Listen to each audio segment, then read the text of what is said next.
bastante pesquisadores empenhados em estudar essa cultura. Então, nós fizemos uma equipe multidisciplinar, no qual o professor José Darlan Ramos é o chefe dessa equipe, e lá a gente trabalha com fitotecnistas, com melhoristas, com fisiologistas, com o pessoal da entomologia, com o pessoal da fitopatologia, ainda tem engenharia de alimentos, nutrição.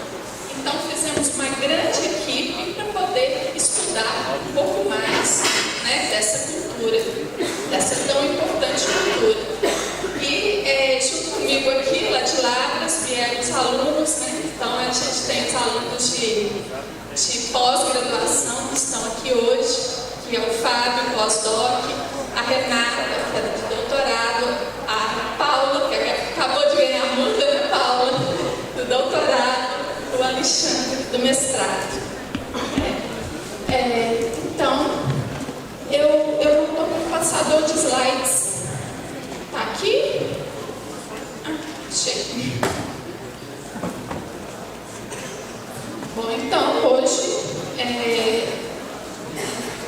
em dia, né, essa cultura da pitaia é muito interessante no mundo da fruticultura, porque o mercado está muito aberto a novidades, né? Está muito competitivo, mas também muito aberto a novidades. Isso é extremamente importante, né? Porque a mídia, né, está fazendo o seu trabalho, né, de divulgar essa cultura diferente, e aí isso tem chamado a atenção de consumidores. Então o aumento do consumo tem aumentado à medida, e esse aumento vem acompanhado, logicamente, pelo aumento das áreas plantadas, que a gente já está vendo que está crescendo bastante. Então é uma cultura realmente muito diferente, então totalmente diferente do que a gente vê hoje na fruticultura, né? Então ela tem toda essa estrutura diferenciada de planta, que é um cacto, né? É a planta cactácea mais importante comercialmente, que a gente pode dizer assim, e tem esse fruto extremamente diferenciado, extremamente bonito, que chama a atenção. No entanto, pouco se sabe sobre essa cultura ainda, especialmente por ela ser tão recente, né? Por ela entrar no comércio há tão pouco tempo. Então, o que se faz necessário? Pesquisas, né? Busca de conhecimentos, eventos como esse que estão acontecendo, né? Esse encontro aqui da pitaia é extremamente importante, justamente para a gente compartilhar conhecimentos e acabar sabendo mais sobre essa cultura, né, ainda diferente. Bom, diante dessa espécie de pouco conhecimento, então nós precisamos estabelecer alguns manejos, né, manejos diferenciados para essa cultura, e especialmente o manejo do ponto de vista de proteção de plantas, porque os produtores estão relatando sempre algum problema em relação a fungos, doenças ou pragas que nós não sabemos o que é, nós não sabemos como cuidar ainda. Então há muito mistério, ainda mais porque essa cultura ela é extremamente, vamos dizer assim, ela começou rústica, né? Hoje a gente já não pode dizer que a pitaia é tão rústica assim, né? Porque ela já está sucumbindo a algumas doenças. Isso nos preocupa bastante. A pitaia, a maior parte dela vai para a produção in natura, né? Então nós vendemos como fruta de mesa. Sendo assim, é necessário que essa casca, que esse fruto esteja impecável para que o consumidor possa, né, se sentir atraído por ela e poder comprar. relatos de produtores chegaram até nós em relação a problemas de conflito patógenos. Então, o produtor da cidade de Três Pontas, lá no sul de Minas, nos mandou essa imagem. Depois eu fui até a propriedade para a gente poder ver de perto. Um fruto com uma podridão, que essa podridão, então, ela é um pouco deprimida, tem um halo amarelo ao redor, e ele acreditava estar relacionado com insetos. Mas, na verdade, hoje a gente sabe que uma coisa é uma coisa, outra coisa é outra coisa, não tem nada a ver. Mas queremos saber que tipo de problema era esse. E nós visitamos mais algumas propriedades lá no sul de Minas e nós acabamos nos deparando com esse mesmo problema em outros lugares. Essa mesma lesão negra, deprimida, com aspecto cotonoso, de uma esporulação no interior dessa lesão e muito próximo ao ápice do fruto. A maioria das lesões eram próximas ao ápice do fruto, mas nem tudo. Aqui uma outra variedade, acredito ser orerrana, e também a gente pode observar aqui essa lesão com essa depressão bem nítida. Então é uma lesão deprimida realmente, com esse halo e a esporulação com aspecto cotonoso. Nós podemos observar que esse fruto ele nem está totalmente maduro. Então esse fungo, é um fungo, ele está atacando frutos quase maduros, ou maduros, não atacam frutos verdes. Mais uma imagem mostrando um fruto com uma lesão ainda maior. Aqui debaixo das escamas dos frutos, a gente pode observar em alguns momentos as rachaduras. Na imagem daqui, na projeção, não ficou muito nítido, mas pode acontecer algumas rachaduras. As brácteas, então, elas podem também começar a recruzar e evoluir para a total destruição. É um problema muito grave, porque uma vez instalada essa lesão, ela toma conta do fruto muito rapidamente. Então, em poucos dias, o fruto está totalmente tomado pela lesão. Ao mesmo tempo em que observamos as lesões nos frutos, nós observamos também uma podridão em cladódios. Às vezes não era a mesma planta que estava com podridão do cladódio e podridão do fruto. Às vezes eram plantas diferentes, na maioria das vezes eram plantas diferentes. Então isso nos levava a pensar, será que é a mesma planta? Será que é o mesmo fungo que está causando o problema? Ou são fungos diferentes? Então, que tipo de podridão seria essa? Os sintomas, então, são... começa com uma lesão verde, oliva, aquosa, e ela vai evoluindo para essa podridão escura, e ela vai progredindo, vai tomando conta da planta. E aí, em alguns momentos, essa foto eu achei interessante, porque toda a área que estava com a lesão, ela caiu, e ficou a planta, ela ficou só com o esqueleto.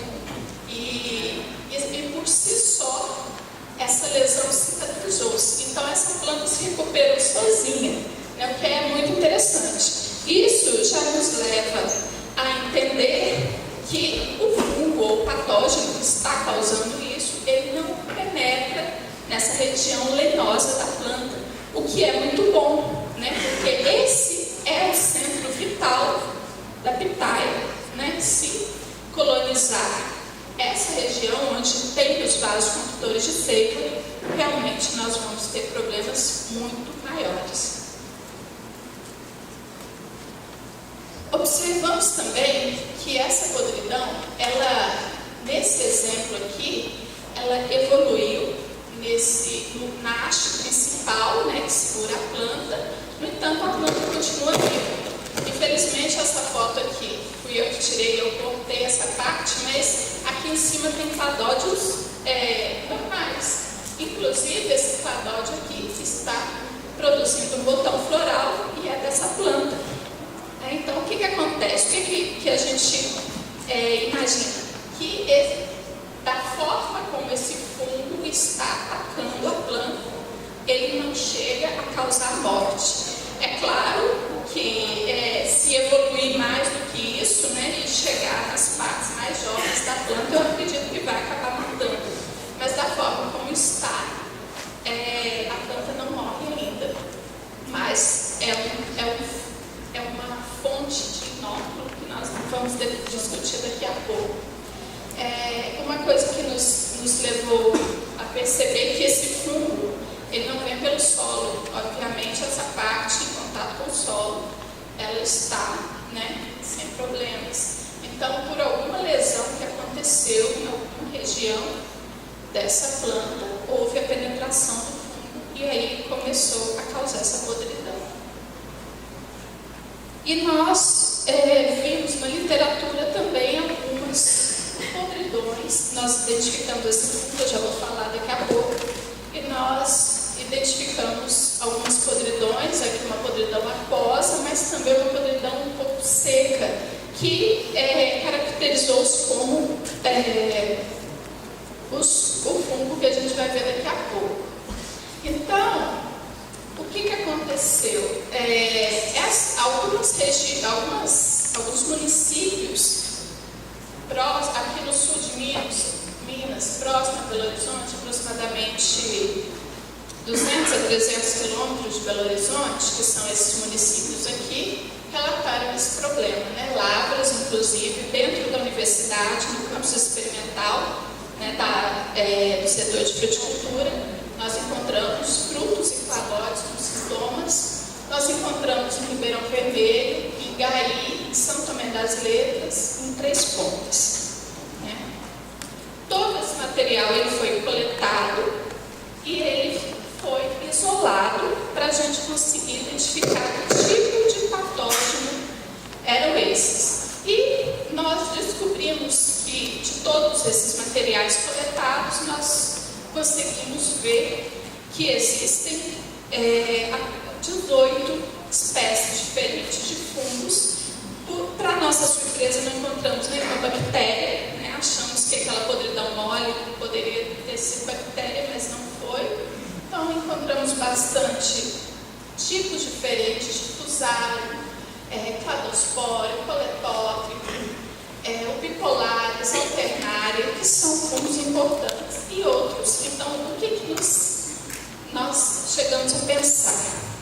Que existe algum fungo que realmente, um ou poucos, estão realmente causando problemas, e os demais são oportunistas, né, que estão só colonizando aquela ferida aberta.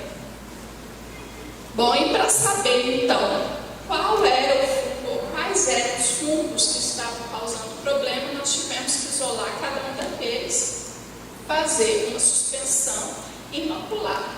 Então, isso virou um trabalho de tese da minha aluna de doutorado, Elaine, e ela fez a inoculação nos cladódios, né? Então, injetou as estirpes de fungo.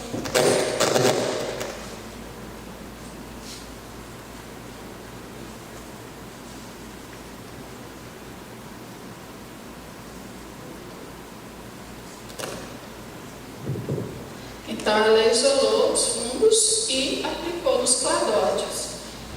E aí, o que nós observamos? No caso do cladódio, o bipolaris, que é um fungo importante, Bipolaris cactivora, é um fungo que ataca apenas cactos, ele causou, né, os sintomas de pequenas pontuações no cladódio.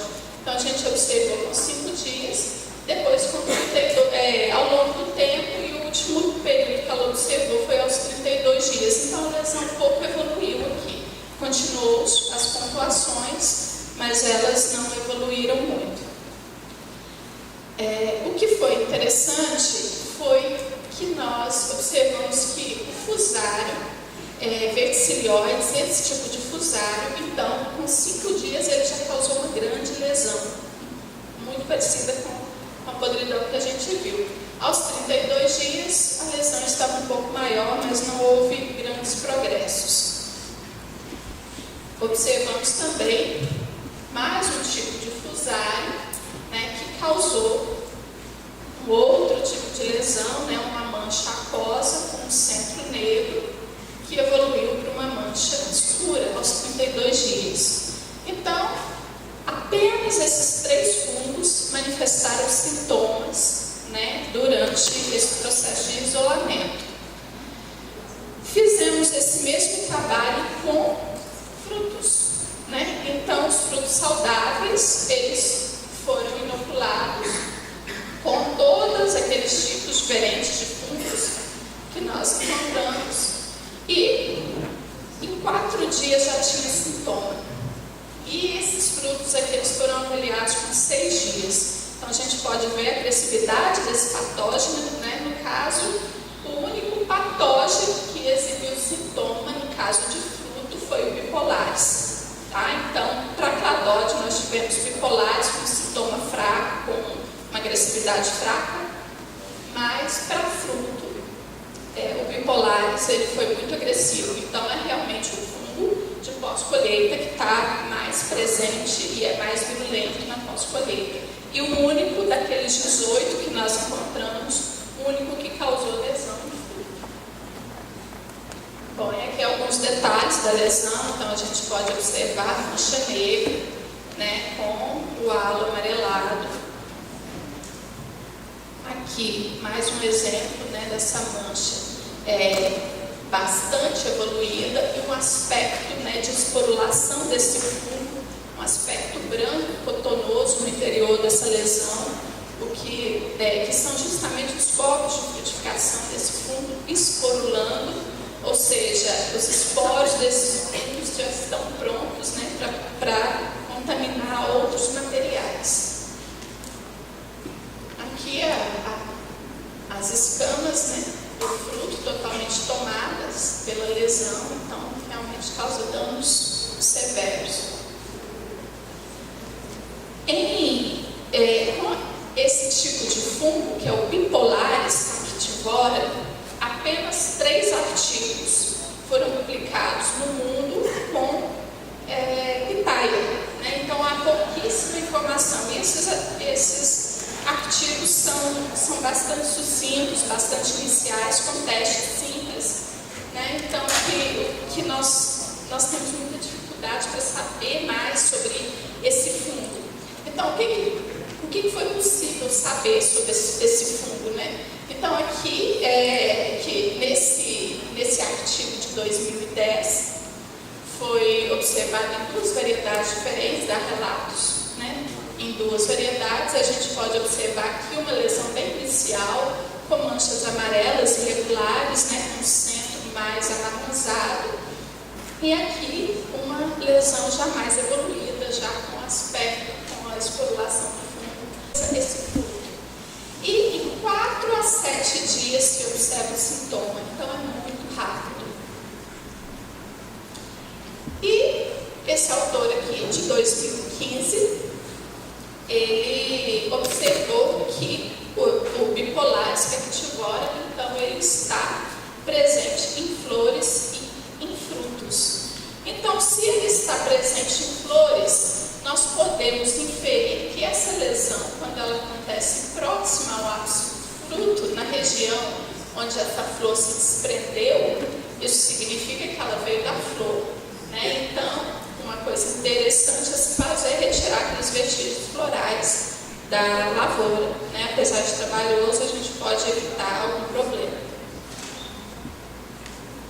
Então, o Bipolaris ele é capaz de sobreviver em diversas variedades de cactos. Então, em cactos, ele causa doença. Em qualquer tipo de cactus, ele vai causar doença. Mas ele também pode sobreviver em ervas daninhas, especialmente gramíneas. E isso é preocupante, porque lá nas gramíneas ele não vai causar sintoma. Ele vai ficar lá inativo, apenas esperando o momento de que um cacto esteja perto para ele poder causar doenças nesse cacto. Então isso é grave.